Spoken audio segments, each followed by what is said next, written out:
When you turn on the lights in your house, or plug in your smartphone charger, or even charge your electric car, do you know where your power is coming from?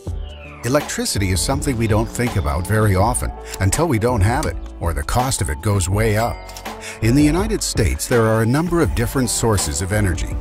The biggest sources of energy are fossil fuels like coal and natural gas.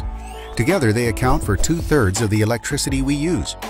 Nuclear power, which is the third biggest source, accounts for almost 20%. And at the smaller end of the scale, hydropower, which comes from things like the Hoover Dam, is responsible for 7% of power generation. Wind power accounts for 4%, and solar for less than 1%. We don't just use electricity at home. Businesses and factories all use electricity to make goods and provide services. When they have cheap electricity, it results in lower costs on products we buy, and the boost can help create more jobs. Depending on what part of the country you live in, the mix of energy sources can look very different. If you live in the Midwest, you likely get more than 65% of your electricity from coal. If you live in the Northwest, the biggest source of electricity is hydropower. And if you live in the Northeast, you get the bulk of your electricity from natural gas and nuclear.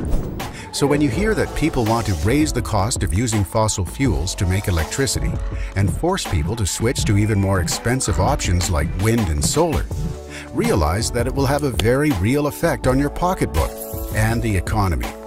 And if the switch to renewables is too fast, we could even get to the point where the costs could skyrocket, or there isn't enough power to go around. To subscribe to our YouTube channel, click here. For more from informationstation.org, click here. For more PragerU videos, visit prageru.com or click here. To help keep our videos free, donate here.